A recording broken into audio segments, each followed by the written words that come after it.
As our living planet drifted on the sea of eternity, soon after the dawning of the 20th century, the winds of change began to blow.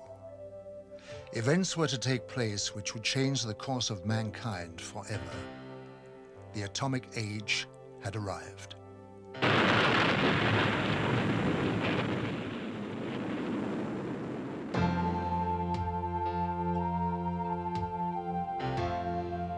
As man detonated weapons of immense power, lights started to appear in the sky in a way that suggested that something was following the course of events.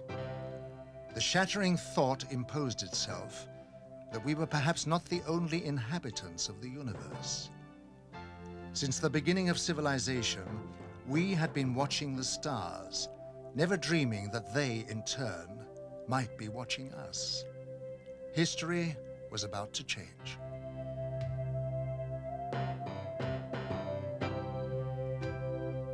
Because these lights appeared suddenly in the sky over Washington on July 20th, 1952, moving from the White House to the Capitol, hundreds of people witnessed the extraordinary event, and it left them stunned. The lights instantly jumped from one position to another. They were also observed by high military officials who knew what the lights were trying to say. The public had never seen anything like this, whereas the military had already a long history of involvement with these alien visitors, but had kept it from the public. An immediate emergency meeting was called to formulate a plan to divert public attention away from the occurrences. From that day on, it was decided to place the subject under the highest classification of security. Then came the first announcement to mislead the public made by Chief of Air Intelligence, Major General John Sanford. We can say that the recent sightings are in no way connected with any secret development by any agency of the United States. From that day on, the biggest secret of the century began. How did it all start?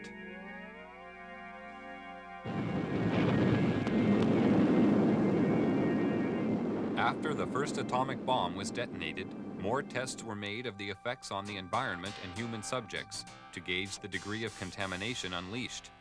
No knowledge of the devastating long-term effects existed at this time. Here in New Mexico, an army base close to a small town called Roswell became the focus of attention on July 2, 1947, when Bill Brazel, a farmer, found a crashed disc-shaped craft on his land. The military arrived on the scene and quickly isolated the spot when they found debris scattered over a wide area. They also found 4 dead humanoid alien bodies who had been ejected from the craft. Because of many recent UFO sightings by the military, they accepted the existence of visitors from outer space who obviously possessed a technology which was far beyond our understanding. Now, for the first time, they had tangible evidence and were eager to learn its secrets.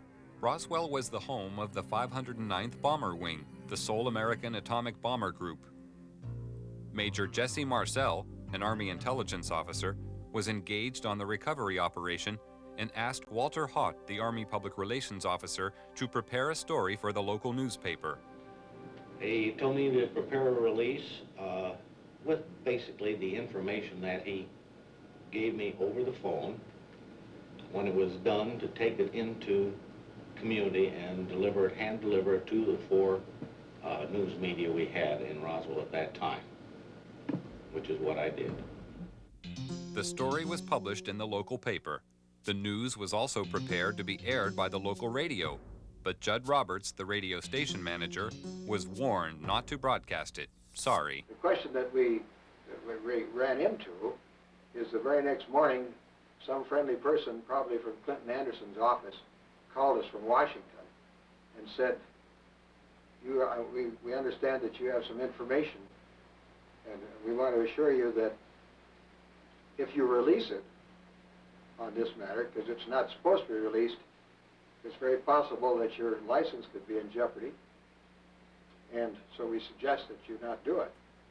And he said, when I mean in jeopardy, like maybe 3 days. Preparations were made at Roswell Army Base for the transport of the wreckage. Robert Shirkey witnessed the secret handling of the parts. They came in the front door, straight down the hallway, and right out onto the ramp to climb into the airplane. And these were the people that were carrying parts of the crashed flying saucer at that time, UFO today, that I got to see. And that was the only thing I got to see. And it was very short, very quick. Colonel Blanchard, in order to get out of their way, had backed into the doorway of the ops office. And I stepped up to him and I said, "Colonel, turn sideways. I want to see too." On instructions from the Pentagon, Thomas Jefferson DuBose and General Ramey created a cover story saying the crashed object was a weather balloon. But we used that in order to assuage the curiosity of the press. The wreckage was loaded back onto an aircraft and flown out under cover of great security and secrecy to Wright-Patterson Air Force Base. The pilot kept silent for several years, but informed his wife after the story appeared in a newspaper. I guess now that they're putting in the paper, I can tell you about this. I wanted to tell you for years. He said, "I want you to read this article because it's a true story."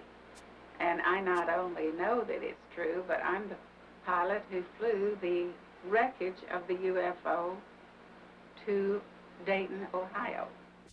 Wright-Patterson Air Force Base was considered the most technologically advanced research center in the United States. The wreckage of the Roswell crash was dismantled for analysis. The matter was considered of such importance that the orders came directly from President Truman. Under the cover of the CIA, Truman created a group called Majestic 12 for dealing with and covering up all information about UFOs. President Truman gave the task of handling UFOs only to the highest-ranking generals. After the Roswell crash, a special group of scientists was formed and facilities built to be prepared to deal with any further UFO crashes which would occur. Wendell Stevens was a lieutenant colonel in technical intelligence in the U.S. Air Force and is now a UFO investigator. Now having an extraterrestrial vehicle and some bodies in their hands, didn't know when the next one would come down, where they came from, what they were going to do about it. There were a lot of unanswered questions. And the United States was in a turmoil at the time administratively because we were shifting from a war economy and a military-industrial command structure to a civilian structure. So the military was still dominant, and they wanted to keep control of this until they knew what was happening. So they created, and remember, General Marshall was our Secretary of State at the time. He was a five-star general. These people selected certain representatives from the military-industrial complex that they controlled, generals and admirals and certain scientists that worked with the military and worked with industrial planning. These men were designated as a task force to take charge of any event that followed. And one did. Almost a year later, on the 25th of March of 1978, the next one came down, 1948, the next one did crash, and it came down under observation by radar, so that we knew where it landed at the time that it struck the ground, and a helicopter was over it in less than an hour. It reported what it observed, and the plan generated by these people from the military-industrial complex after the Roswell crash was immediately put into place. All of the generals and admirals and advisors and scientists were contacted and ordered to proceed to a base in Colorado, where they were picked up and driven to the crash site. Now all of these men have gone to the scene to see for themselves what an alien vehicle looks like, and they were going to advise General Marshall directly, who was controlling everything from remote position from telephones, on how to proceed. And when an operation is that big, you can't cover everything up. We discovered that the owner of the property where the vehicle came down was arrested in his house with his family, and they were kept in the house for 4 days, not allowed to go outside or anything. All the roads in the area were blocked. All access was closed. People that lived close enough to know something about it were kept in their houses. Now, if it never happened, then this evidence wouldn't exist. But now we are finding solid evidence that something strange did happen and that these events actually took place. Then we found people who observed the recovery of the craft from a distance, that saw the task force moving across off roads over country to a secure military facility at Los Alamos. And with these leads, we were able to turn up other witnesses, all of whom had been sworn to secrecy by their superiors at the time they participated in these events. And only a few of them would talk to us, and only on condition that they not be identified because of their vulnerability. What happens in a case of violation of security oaths of this nature, they could lose all pay and allowances due or ever to become due. They could be imprisoned. They could be fined a lot of things that none of them could stand. Through Secretary of State General Marshall, the security of the UFO situation was intensified. A closer relationship developed between the military and Majestic 12. As time passed, the power of Majestic 12 grew stronger. Virgil Armstrong was an intelligence officer with the CIA and worked with highly classified assignments. He retired with the rank of major. I received documents which said that a UFO had landed in the middle of White Sands, New Mexico proving grounds, and that this object was inert, was under surveillance, and would be kept under surveillance until they could determine whether it was hostile or friendly. It later turned out that it was friendly in that the occupants were dead, and when we got aboard, there were 5 bodies. The bodies were diminutive in size, in other words, 3.5 feet. The largest one was just under 4 feet. 2 of them were obviously the commanding officers because 2 of them wore epaulets on their shoulders. Later turns out that they were all male. When we flew them back to Wright-Patterson, of course, the examination, physical examination, and the autopsy, of course, revealed that they were indeed all male. From descriptions given by several witnesses, the aliens have very large eyes, a small nose, and a small mouth. They are usually about 3 feet 6 inches in height and have no body hair. Now, consider, if you will, the position of the United States government at this time. They proudly thought of themselves as the most powerful nation on Earth, having recently produced the atomic bomb and won World War II with it. They had built a jet aircraft that exceeded the speed of sound in flight, or would, in October of '47. They had built bombers with intercontinental range that carried weapons of enormous destruction.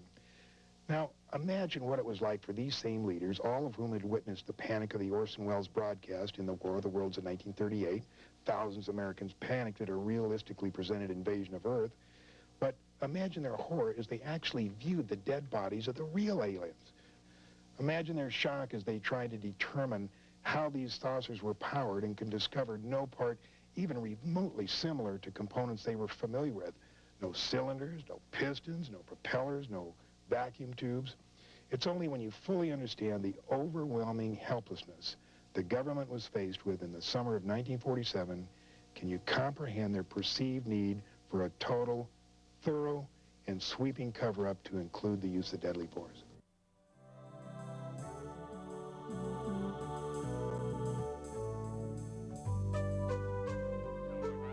President Truman ordered a heightened level of security after the capture of a live alien from a UFO which had crashed. Because of the ever-increasing numbers of UFO sightings at the time, it was decided to create a project called Blue Book, which was designed to suppress public knowledge and create an atmosphere of ridicule around the subject of UFOs.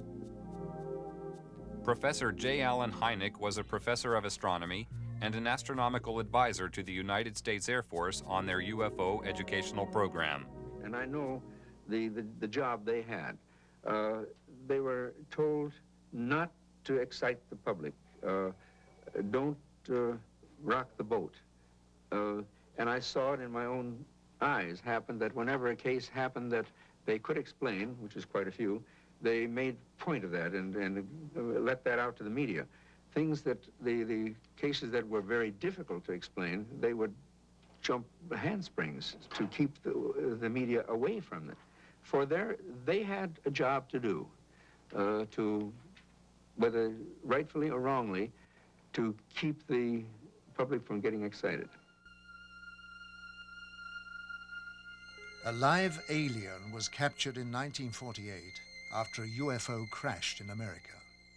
He refused to communicate for 1 year and was given the name EBE, or Extraterrestrial Biological Entity.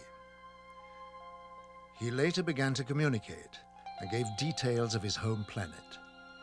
EBE had a large crystal which he linked to his mind telepathically and was able to communicate with his own race. He was also able to see into the past and future and perform many other amazing feats. He told of believing in the universe as the supreme being and stated that his race lived in harmony without wars and had nearly eliminated all diseases. He said they lived to approximately 800 years of age and that their technology was far in advance of ours. The authorities were amazed by the things they were shown through the crystal. EBE was able to communicate with huge spaceships which were holding orbital positions thousands of miles from the Earth. He told them that their craft were capable of reaching areas in the universe beyond our imagination, and that they were operated by thought control coupled to biological computers, and consequently did not have any control systems as we understood them. He talked about his planet and how their technology had created a system where everything was self-functional and did not require a workforce to operate it, and that everything was monitored from a central control system. He said that technicians were present there. He said their power source was eternal energy from the cosmos. He told them that his race didn't have a government like Earth, but a society governed by wise elders who sat in council to make decisions of policy. They did not have a monetary system because the needs of the people were catered for by the Federation, which made them all equal. At the request of the aliens, a meeting was arranged with President Eisenhower in 1954. It took place amid tight security at a secret location.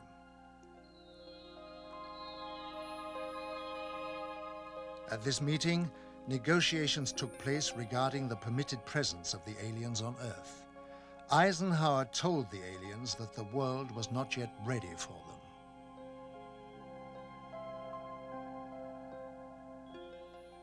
Eisenhower witnessed an alien demonstration of technology and power at Muroc Dry Lake, which is now called Edwards Air Force Base. I believe we made a deal, and the deal was that in exchange for super technology, super weapons technology, we would agree to ignore the abductions that were going on. He made it more military-oriented than, say, a civilian president would have. And it's this, I think, that has let his actions let the real power of the executive office slip through the hands of the president into MJ-12. The President of the United States does not have a high enough clearance to know the whole thing. And it's interesting to note that above top secret, there's 38 levels of clearances. Eisenhower's the last president to have a full briefing on the alien problem. There was a disdain of elected officials throughout the intelligence and military communities, and they just didn't like elected officials. So every president since then has not had high enough clearance to know the whole problem. Now they know there's aliens, they know we've recovered saucers, and they know that we're trying to get technology. But there are certain other things which probably only about 25 people on the face of this earth know. But while the visitors monitor our every move with their superior technology, being technically advanced does not always ensure their own safety. This was proved by the UFO crash in the Kalahari Desert in 1989. One of the most documented cases of all time referred to a 60-foot wide spacecraft which was forced down on the border of South Africa. This craft impacted with the desert at high speed, causing a crater 450 feet in diameter and 36 feet deep. Official military documents reveal that the craft entered South African airspace at 1:45 p.m. on the 7th of May 1989 and was intercepted by 2 Mirage jet fighters. Because the craft failed to respond to communication, one of the fighters was ordered to attack the craft with an experimental laser cannon. This caused the craft to lose altitude and crash. After the craft was retrieved, it was removed to a secret Air Force base. And on arrival at this base, it was found a door had partially opened in the side of the craft. Hydraulic pumping gear was brought to the scene and the door was forced open. When this was done, 2 aliens staggered out of the craft, and it was found that one appeared to be seriously injured. They were immediately arrested and removed to a medical center, where a medical team was sent in to try to assist. The authorities at the scene entered the UFO, and hieroglyphics were found inside the machine, alien hieroglyphics, of course, and various items of electronic equipment were also removed from the craft. The retrieval team from America arrived eventually, and the object plus the aliens were eventually taken by C-5 Galaxy transporters back to Wright-Patterson Air Force Base, where further analysis was taken on. When the military entered the craft, they quickly removed portable equipment and instruments, some of which were considered useful as potential weapons. This was not certain at the time, but was clarified after scientific investigation. Also found aboard the craft were a series of hieroglyphics, which indicated that the aliens had a written form of communication. The writing gave the impression of an alien alphabet, but it is not known if any of the scientists present were able to understand its meaning. Data found on the craft were stored on a system of silicone slides. It was obvious to everybody at the site that they were dealing with a very advanced technology, including the propulsion system. As more and more alien technology comes into the possession of our scientists, more understanding is being gained about the physics involved in producing propulsion systems capable of taking man deep into space. The American Naval Deep Space Command, who also call themselves the Guardians of the High Frontier, are responsible for the location and identification of all objects in space around Earth. It's their claim that they can track and identify an object as small as a football at a distance of 30,000 miles. They refer to unrecognized tracks as unidentified orbiting objects and have been known to locate up to 6,000 of these in a 3-month period. Their area of responsibility lies outside the Earth's atmosphere. Below this level, the monitoring of the sky is taken over by NORAD, which is the North American Air Defense Network.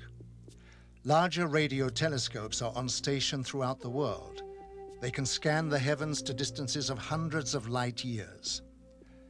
This network of space surveillance ensures that any object heading towards the Earth can be tracked from a vast distance.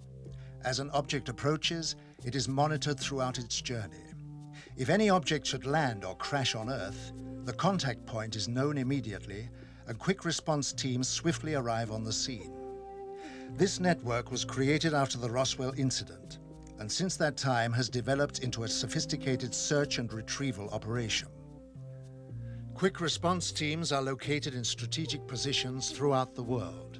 Once there, they isolate the area and ensure that the public is kept unaware of sensitive incidents. All over in NATO, they are interested. It's generals and colonels. The Americans are interested, the English are interested. Everybody knows about it. I was one in Wiesbaden with one of the squadrons down there, and I worked with a colonel. And one afternoon, I was going to nearby town, I don't remember the name. And I went to the office in civil clothes to pick up something, and he was sitting there. "Hey, Major," he said, "where are you going?" "I'm going to city." "What is that?" he pointed, I had my badge here with a flying saucer on my blue jacket. I said, what? That, damn it, that. I said, nothing. It's a flying saucer. I said, it couldn't be. You Americans have proven they don't exist. Shut up, he said. He took the telephone and rang. Jack, Pete, come on now. And in a sudden, we had 5 officers and himself. And we talked for 3 hours. And they knew exactly as much as I did. So everybody knows about it. And it is not illegal. And you are not disliked. I have talked with generals for hours, not on my purpose. They asked me to talk with them about it. They have received my magazine, UFO Contact, for years. So they are interested, but since the public opinion is secrecy, they can't go any further. Although many years have passed since the beginning of the UFO era, the veil of secrecy has remained to keep the public uninformed. Despite the suppression of information, millions of people throughout the world are still seeing and reporting the presence of UFOs in our airspace, and many more millions are now firm believers in the presence of extraterrestrial flying machines. They know that UFOs exist. I think what has happened over the years, the government has lied so much that they have painted themselves into a corner, and it's almost impossible for them to tell the truth today. The biggest secret in the history of mankind, and the government is not going to let this out. There is no way to get anything out under the Freedom of Information Act. In Russia, the subject of UFOs is now out in the open. Marina Popovich is a retired Russian cosmonaut and fighter pilot.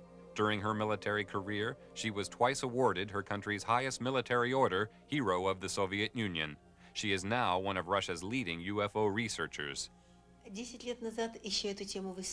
10 years ago, people only made jokes about this subject. Now the attitude to UFOs is very positive. The majority, 80%, think there is extraterrestrial intelligence and that this intelligence is trying to establish mutual contact with us. Now cosmonauts and pilots are more willing to report their contacts with UFOs when they have taken place. Unlike the rest of the world, the Soviet Union has an openness about the subject of UFOs. They even have a monthly television program devoted entirely to it. In the near future, university courses will also be available to study the subject. Several Soviet generals have already stated that there is no question as to what UFOs are. We know they are alien spacecraft.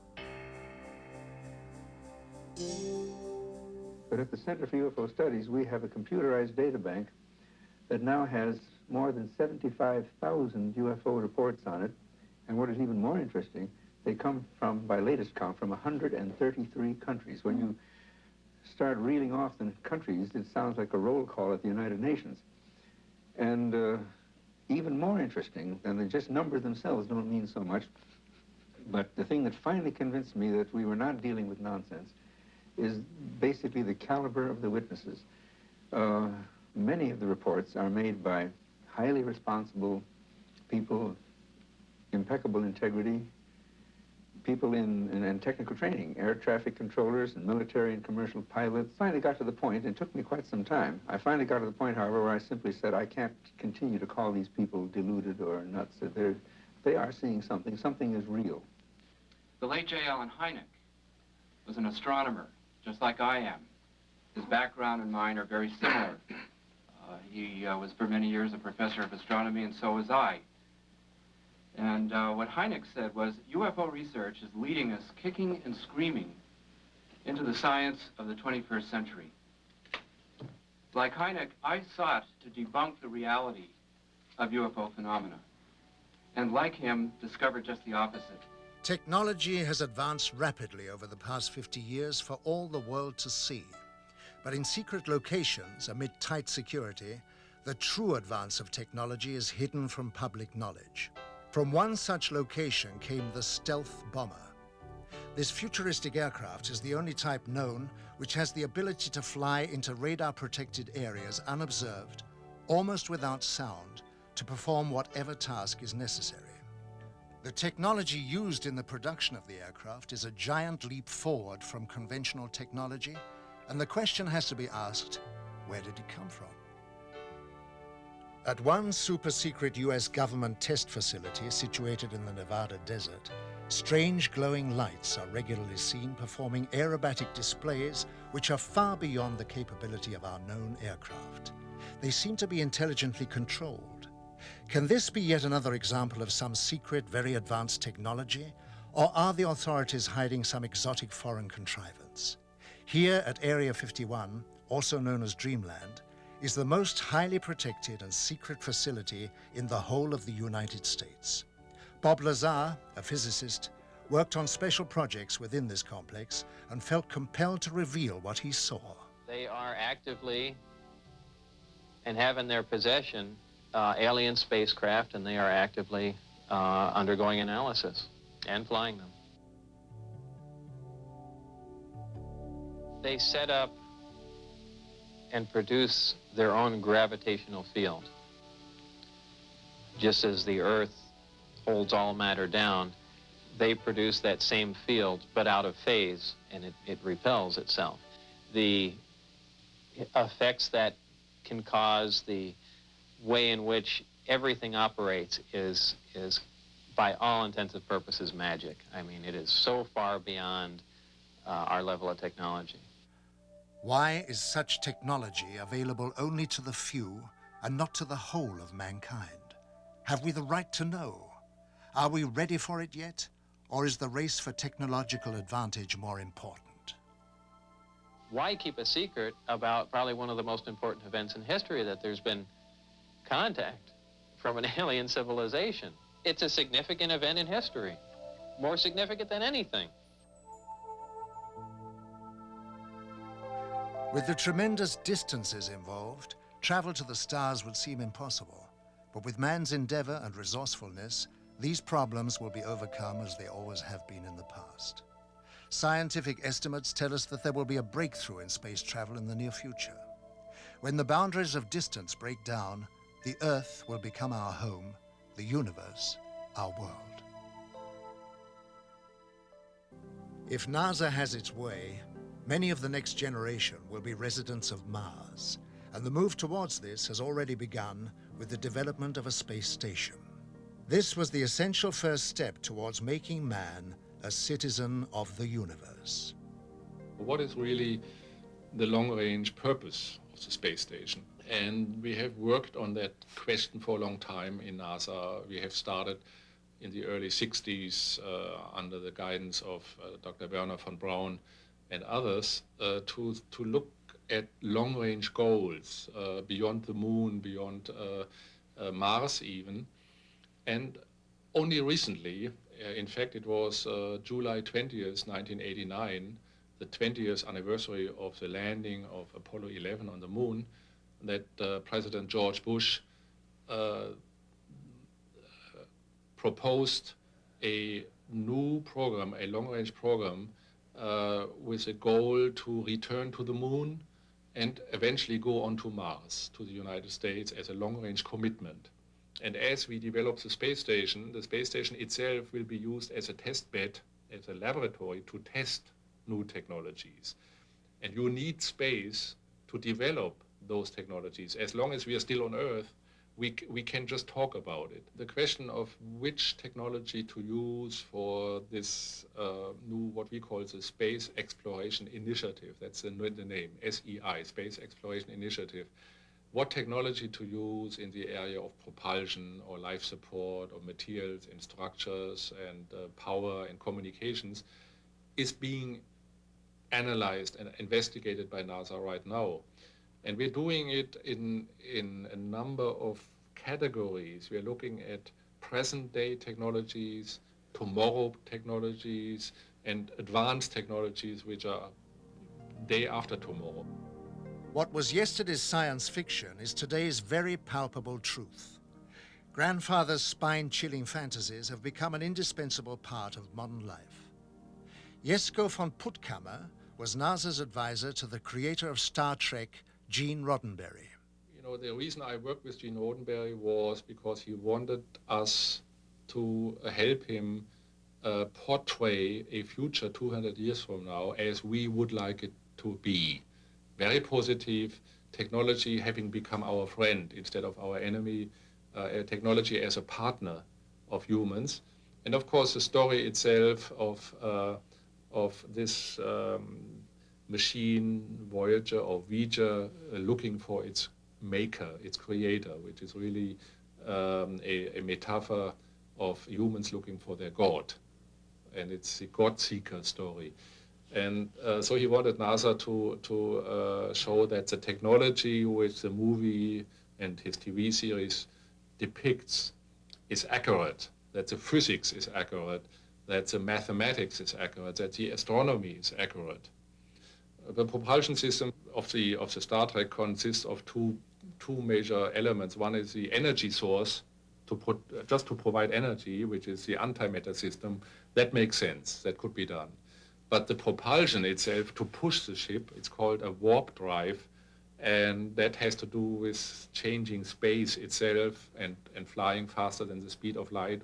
We know what antimatter is, and that when you have antimatter and real matter and it comes together, you get a tremendous explosion, you get a tremendous energy, E equal mc square, as Einstein said. And so this is the most powerful reaction you get in the universe, therefore the Starship Enterprise uses it.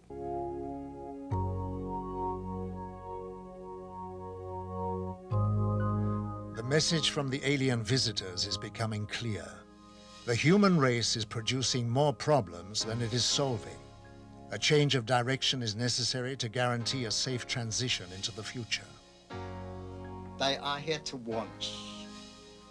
They started this program a couple of thousand years ago. They are very highly technical and spiritual advanced. These people have a technique that they can foretell development in cosmos for centuries. And they knew thousands of years ago what were going to happen on Earth. So they prepared for that situation. And we go forward to our time. Now they are here in our atmosphere in large numbers. They have always been here, but now they are here in large numbers to look over what we are doing, simply because they know that we'll kill ourselves in many ways. If we don't push the button, we'll be killed by poison. If we don't kill each other by poison, we'll kill each other by too many people.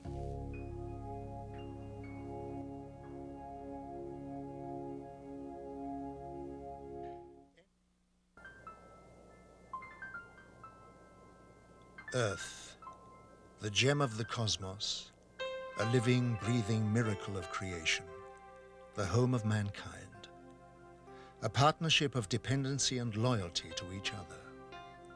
The passing of time saw man forget his loyalty.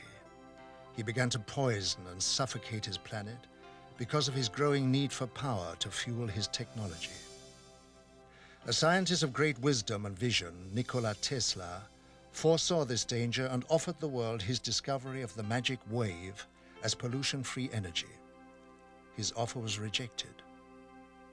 Tesla gave you multi-phase power, he gave you AC power, the practical transmission of electrical power, the rotating electromagnetic field that made motors and generators possible.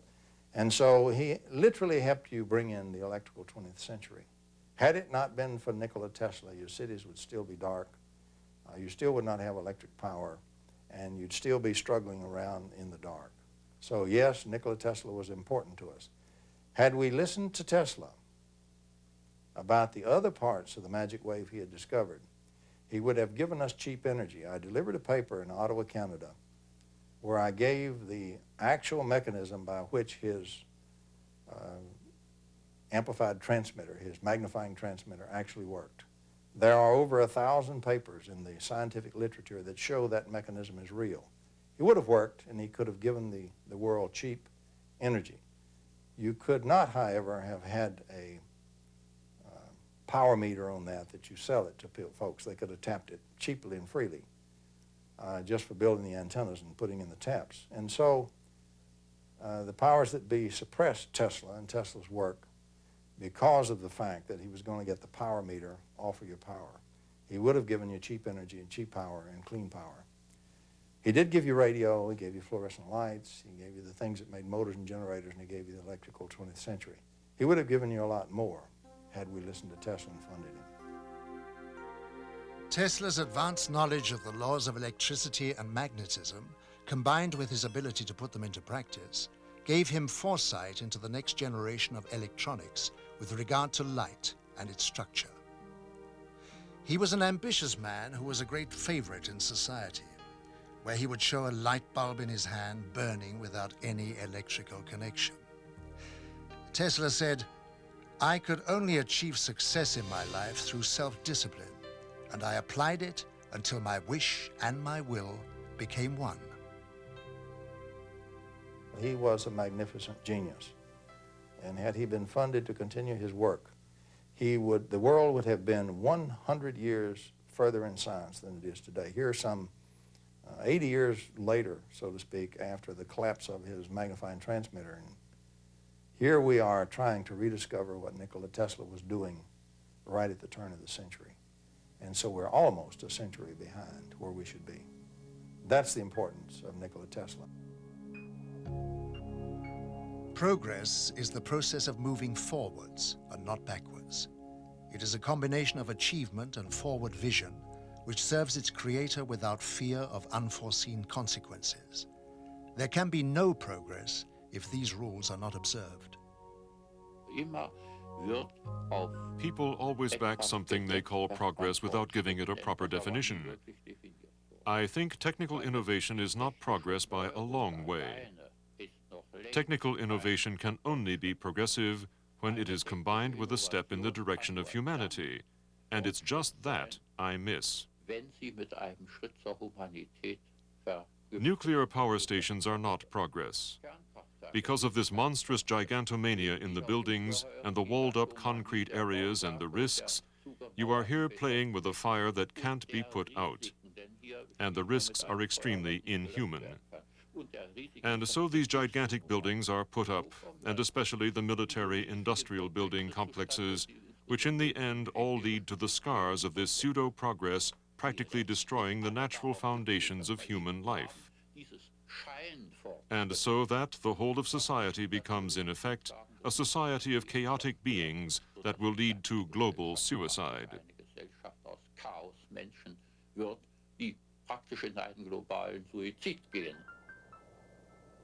Real progress is being made in a laboratory in Canada.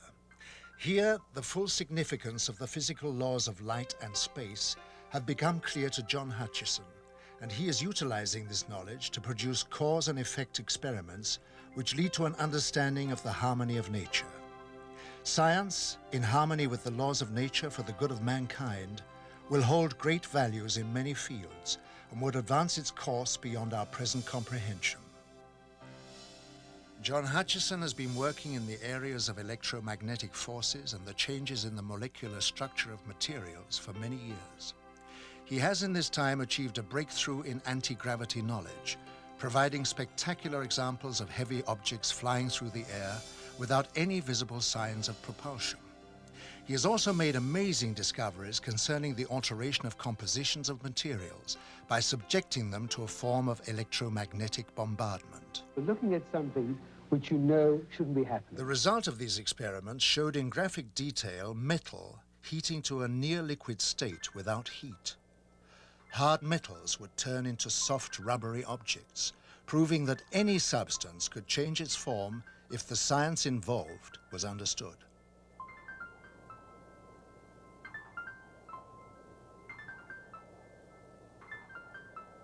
I immediately realized that this had tremendous significance. It had significance in space, it had military implications, and its understanding could possibly open up a whole new energy source.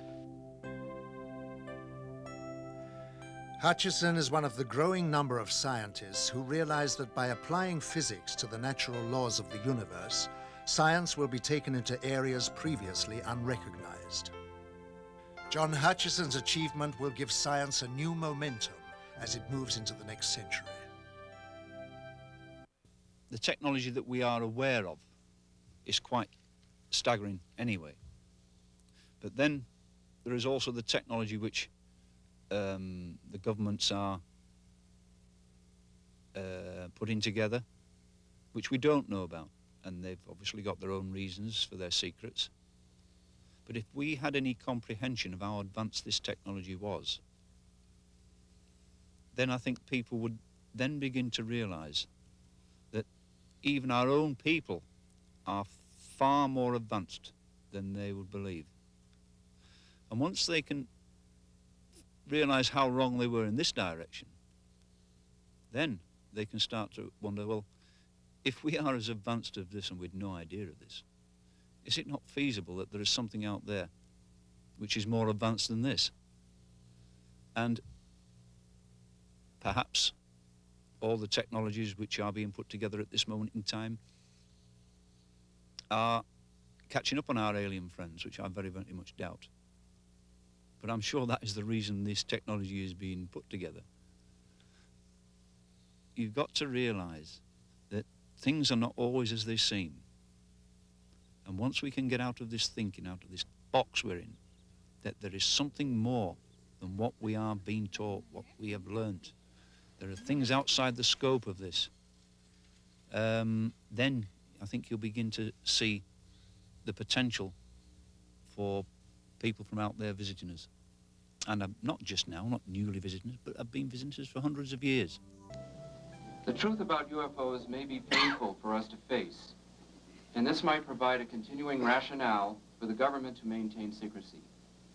But the truth will and must be known eventually.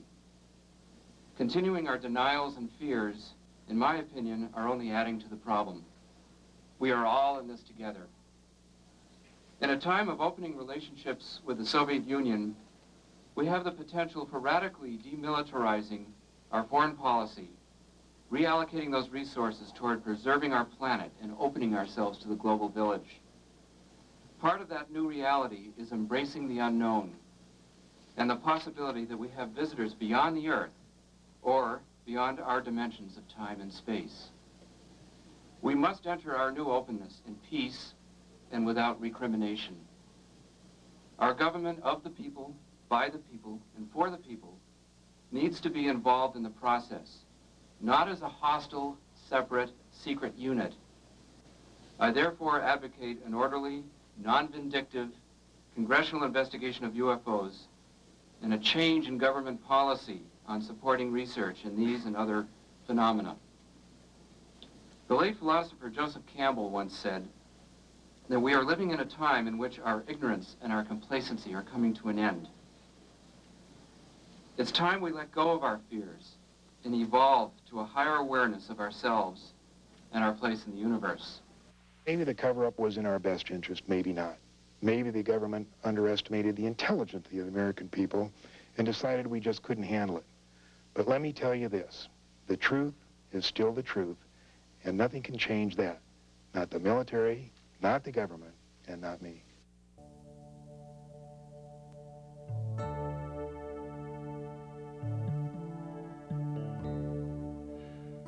Although mankind has been faced with many crises throughout history, he has always been able to overcome them.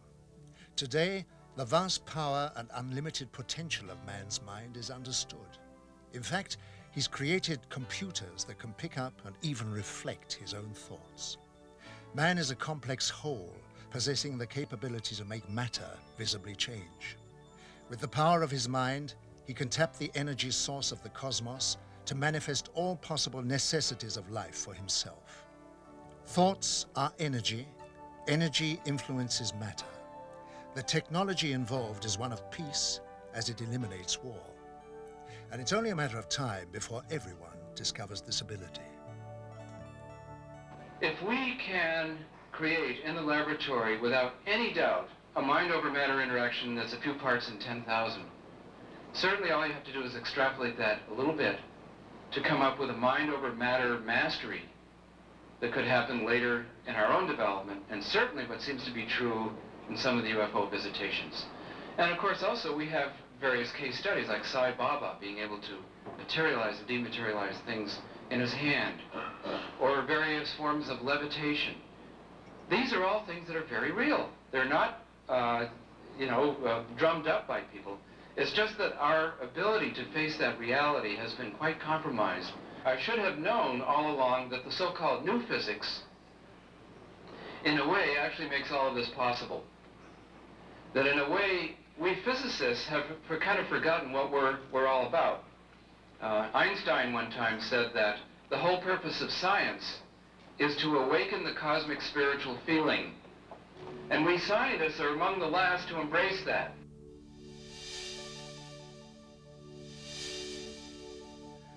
The cosmos is the energy and lifeblood of all things. Man is part of this energy and therefore holds the potential to achieve literally anything. Science is in the early stages of attuning to this enormous reservoir of knowledge, where anything is possible. Our comprehension of such things is limited only by the painful realization of change. The idea of a living cosmos is such a new concept that we have not accorded it its rightful place. Contrary to the popular view, it can be shown and conclusively proved that that has an internal structure of incredible order and beautiful order. It's filled with electromagnetic waves going in bidirections. Pick a frequency, there's a wave going in one direction and a wave in the other direction.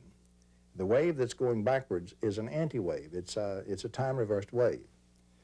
And the vacuum is structured, this potential, a vacuum is just potential is all it is. This potential is filled with a harmonic series of these waves. And so it structures spatially by bidirectional wave sets, and it structures vertically in terms of harmonics. Now, if you then invoke this structure, and you do that with a nonlinear material, and you put in one wave in the nonlinear material, that material will take from the vacuum that excess structure because it turns everything into a potential, and it will put out multiple frequencies and harmonics. That's what nonlinear materials do. Interestingly enough, if you take time-reversed waves and put in those harmonics, when they back up through, they will restore one wave. You can gather the energy and collect it and integrate it together and produce a single thing of much greater energy and lower frequency. And so what you have is the vacuum structures in frequency and spatially, and the connection are waves. And by the way, these waves do not have to move at the speed of light. They can have much greater velocity. Yes, our knowledge grows rapidly in almost every discipline. Conservative scientists in the past, or if you like, futurologists, have always been too cautious, too conservative in their estimates. We know that there's a turnover every 5 years of doubling our knowledge, with the consequence that we have a completely different view in the world. Most people can't even keep up anymore with the advance in science. They have problems understanding modern computer science, cybernetics, biogenetic engineering, or nuclear physics. We talked today about great unified models of the natural forces. The man on the street can't keep up, and he is only superficially informed about new aspects. We don't know what will happen in 20, 50, 100, or 1,000 years. However, there's one thing we do know, that whatever happens in the future, science will have advanced far more than we can possibly think of today. And no imagination, no fantastic model that we may produce today will justifiably come close to the actual advance in 1,000 years. We really do have, right now, available to be born a completely new and drastically extended and drastically more capable physics, which unfortunately 4 nations of the world have weaponized but kept secret from their citizens and from the rest of the world. And what I am saying is that it's high time that instead of just using this in secret to build more weapons to kill more people and hurt more people or control more people.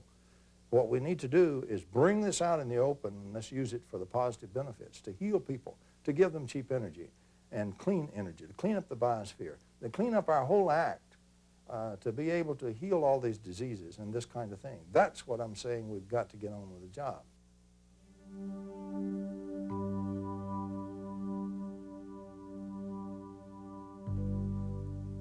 Life on your Earth is dependent on new sciences and technology to achieve advancement. When your governments were first introduced to our advanced technology, their reactions were horrendous. Because the motive to gain power and control people was foremost in their mind, the technology was suppressed from the world. Technology should be made to work for the good of all, and placed in the hands of people of understanding who care and can control it towards a free world.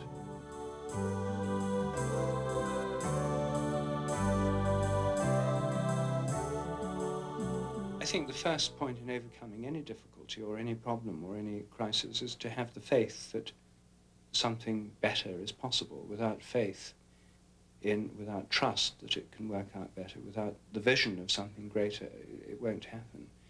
So I think we have to have some kind of vision, some kind of faith. In traditional Christian terms, this is the idea of the kingdom of heaven. And most visionary schemes in the West are under the influence of this Judeo-Christian model, that at the end of history there'll be a new era, a new dawn, a new age, the kingdom of heaven, a utopia. Well, I mean, there are many different ways of formulating this. We have to think this. I think it's built into our whole civilization. It's very difficult for us not to think this, or at least if we don't think it, we despair.